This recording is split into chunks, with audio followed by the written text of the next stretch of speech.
ಎಲ್ಲರಿಗೂ ನಮಸ್ಕಾರ. ಹೇಗಿದ್ದೀರಾ? ಚೆನ್ನಾಗಿದ್ದೀರಾ ಅಂತ ಭಾವಿಸ್ತೇನೆ. ಇವತ್ತು ನಾನು ವ್ಲಾಗ್ ಅಂತಂದರೆ ಸಂಜೆಯಿಂದ ಸ್ಟಾರ್ಟ್ ಮಾಡಿದ್ದು. ಹಾಗಾಗಿ ಸಂಜೆಗೆ ಕಾಫಿ ಜೊತೆಗೆ ಬಜ್ಜಿ ಬೋಂಡ ಮಾಡೋಣ ಅಂತ ಹೇಳ್ಬಿಟ್ಟು ನಾನು ಶಿಮ್ಲಾ ಮಿರ್ಚ್ ಬೋಂಡ ಹಾಗೆಯೇ ಈರುಳ್ಳಿ ಬಜ್ಜಿ ಮಾಡಿದೆ. ತುಂಬಾ ರುಚಿಯಾಗಿತ್ತು. ಅದಕ್ಕೆ ಮಿಕ್ಸ್ಚರ್ ಹಾಕಿ ತಿಂದರೆ ಇನ್ನೂ ಸೂಪರಾಗಿರುತ್ತೆ. ಅದಕ್ಕೆ ಇನ್ನೊಂದು ಕಾಂಬಿನೇಷನ್, ಬೆಸ್ಟ್ ಕಾಂಬಿನೇಷನ್ ಹೇಳ, ಅದಕ್ಕೆ ಮೆಣಸಿನ್ಕಾಯಿ ಇರುತ್ತಲ್ಲ, ಅದು ಎಣ್ಣೆಲಿ ಕರ್ಕೊಂಡು ತಿನ್ಬೇಕು, ಸೂಪರಾಗಿರುತ್ತೆ.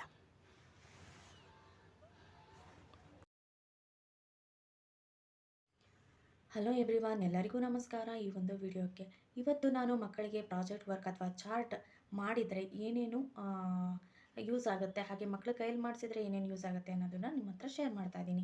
ನಾವು ಚಾರ್ಟ್ ಮಾಡೋದು ಹೇಗೆ, ಮಕ್ಕಳಿಗೆ ಏನೇನು ಯೂಸ್ ಆಗುತ್ತೆ ಅನ್ನೋದ್ರ ಬಗ್ಗೆ ನಾವು ಚಾರ್ಟ್ ಮಾಡ್ತೀವಿ. ಆದರೆ ಅದೇ ಚಾರ್ಟನ್ನು ನಾವು ಮಕ್ಕಳ ಕೈಗೆ ಮಾಡಿಸಿದ್ರೆ ಏನೇನು ಯೂಸ್ ಆಗುತ್ತೆ, ಮಕ್ಕಳಿಗೆ ಟೈಮ್ ಪಾಸ್ ಆಗುತ್ತೆ, ಮಕ್ಕಳು ಅದರಲ್ಲಿ ಇನ್ವಾಲ್ವ್ಮೆಂಟ್ ತೋರಿಸ್ತಾರೆ, ಫನ್ ಆಗಿರುತ್ತೆ.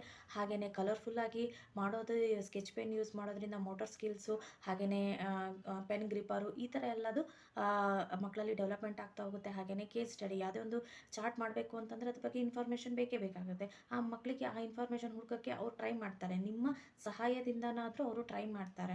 ಆವಾಗ ಅವರಿಗೆ ತಿಳ್ಕೊಳ್ಬೇಕಾಗುತ್ತೆ ಅಂತ ಕ್ಯೂರಿಯಾಸಿಟಿ ಬರುತ್ತೆ. ಹಾಗೆ ಮೆಂಟಲ್ ಡೆವಲಪ್ಮೆಂಟ್ ಕೂಡ ಜಾಸ್ತಿ ಆಗ್ತಾ ಹೋಗುತ್ತೆ. ಮೋಟಾರು, ಮೆಂಟಲ್ ಡೆವಲಪ್ಮೆಂಟ್ ಇವೆರಡು ತುಂಬಾ ಇಂಪಾರ್ಟೆಂಟು ಪ್ರಾಜೆಕ್ಟ್ ವರ್ಕಲ್ಲಿ. ಅದು ಸಿಗ್ತಾ ಹೋಗುತ್ತೆ ಮಕ್ಕಳಿಗೆ. ಮತ್ತು ಪ್ರಾಜೆಕ್ಟ್ ವರ್ಕ್ ಮಾಡಬೇಕು ಅಂತಂದರೆ ನಮಗೆ ಪಿಕ್ಚರ್ಸ್ ಬೇಕು. ನೀವು ಅವರಿಗೆ ಗೈಡ್ ಮಾಡಬೇಕಾಗತ್ತೆ ಯಾವ ಥರ ಮಾಡಬೇಕು ಅಂತ.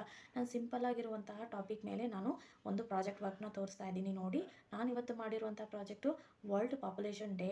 ಅದ್ರ ಬಗ್ಗೆ ನಾನು ಚಿಕ್ಕದಾಗಿರುವಂತಹ ಇನ್ಫಾರ್ಮೇಷನ್ನ ಮಕ್ಕಳಿಗೆ ಎಷ್ಟು ಬೇಕೋ ಅಷ್ಟೇ ತೊಗೊಂಡು ಮಾಡಿದ್ದೀನಿ. ಪಿಕ್ಚರ್ಸು, ಹಾಗೆಯೇ ಅದ್ರ ಬಗ್ಗೆ ಇನ್ಫಾರ್ಮೇಷನ್ನು, ಹಾಗೆಯೇ ಒಂದು ಚಿಕ್ಕದಾಗಿ ಎಸ್ಸೆ ಥರ ಬರೆದಿದ್ದೀನಿ. ಇಷ್ಟು ಮಕ್ಕಳಿಗೆ ಹೇಳ್ಕೊಟ್ರೆ ಸಾಕು. ಇದನ್ನು ನೀವು ಬರೆಯೋದನ್ನಾದರೂ ಪ್ರಾಕ್ಟೀಸ್ ಮಾಡಿಸ್ಬೋದು, ಅಥವಾ ಓರಲ್ಲಿ ಹೇಳೋದಾದರೂ ಪ್ರಾಕ್ಟೀಸ್ ಮಾಡಿಸ್ಬೋದು. ಓರಲ್ಲಿ ಹೇಳೋದು ಪ್ರಾಕ್ಟೀಸ್ ಮಾಡಿಸಿದರೆ ಮಕ್ಕಳಿಗೆ ತುಂಬಾ ಒಳ್ಳೆಯದು.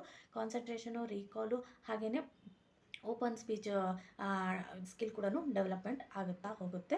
ನೀವು ಈ ಥರ ಚಿಕ್ಕದಾಗಿರುವಂಥ ಟಾಪಿಕ್ಸ್ನ ಹುಡುಕ್ಕೋಬೇಕು. ಹಾಗೆಯೇ ಜನರಲ್ ನಾಲೆಡ್ಜ್ ಬಗ್ಗೆ ಯಾವುದೇ ಒಂದು ಟಾಪಿಕ್ಕು, ಮತ್ತು ಬೇರೆ ಬೇರೆ ಪರಿಸರದ ಬಗ್ಗೆ, ಎನ್ವಿರಾನ್ಮೆಂಟ್, ಈ ಥರ ಟಾಪಿಕನ್ನು ನೀವು ಸೆಲೆಕ್ಟ್ ಮಾಡಿಕೊಂಡು ಮಕ್ಕಳಿಗೆ ಹೇಳ್ಕೊಡೋದು ಒಳ್ಳೆಯದು.